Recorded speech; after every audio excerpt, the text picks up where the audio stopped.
MacFarland. I'm from an organisation called COVI, which is a think tank exploring the politics and practice of the common good. So we're very much really interested in the discussion here today. So what are the necessary milestones to co-create a new economy? I just thought I'd start by looking at what's already happened in the last 5 or 10 years. So public and consumer awareness, public perceptions have changed, and since the recession, the economy is no longer an abstract or an academic concept to most people. And I think everyone now realises that the status quo is not good for us, is not working in the interest of the common good.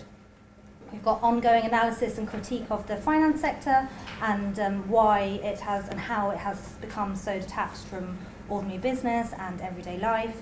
And we have a younger generation in particular that's grown up with the understanding that we have a role to play in preserving the environment, in understanding our supply chains, and in being having a say in the economy and its link to social justice.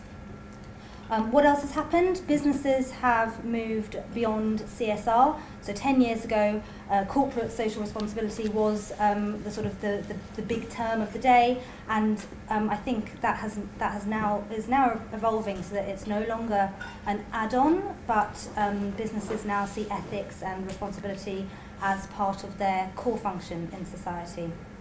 And this is a reconfiguration, if you like, of business purpose, which is beyond profit alone. And that's really because business, I think, understands that it cannot succeed in a suspicious and cynical society and needs to work alongside the human component, if you like. It's as much about de-risking the business model, making it future-proofed, as it is about the sort of social responsibility in the sort of CSR sense. And the third thing that I think is a big development in the last 5 or 10 years is technology allowing diversification and disintermediation of the market. We've seen this in sort of technology which connects finance to the real economy and allows disintermediated lending and investment, for example. Crowdfunding models do a lot of this. The on-demand economy allows people to, this is technology allowing people to be market participants without the intermediary of an employer necessarily. And I suppose a more practical realisation amongst people that money is not the only currency because of the other technologies that allow other marketplaces for other resources. And we've seen the growth of collaborative consumption in which people can pool our resources as well as our consumer choices. So if that's already what has happened, and I'm sure there's plenty of other things, but those are the 3 main things that I thought I'd touch on, what now needs to happen in the next 10 years? On the public awareness side of things, I think that needs to be converted more now into agency. So from public awareness to public agency, we still feel, although we know what's wrong, we still feel relatively helpless in how to address the problems with the economy.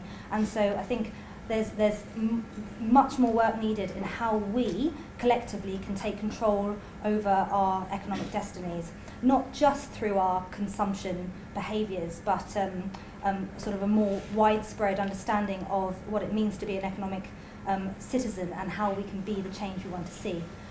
So that's the first thing.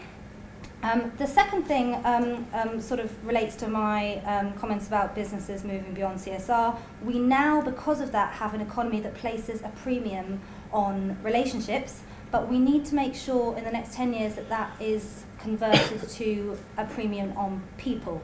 So at the moment, we have brands and lifestyle products that try to have relationships with people. We have larger businesses that put a lot of emphasis on workplace citizenship and agency, but that much more of that needs to happen. And it's not just about large businesses. Community-led economies at a local level have enormous potential to grow as big businesses start to realise that they can specialise in in sort of big relationships. I think there also needs to be more emphasis on the other side of the coin and the community relationships, which only locally led businesses can achieve.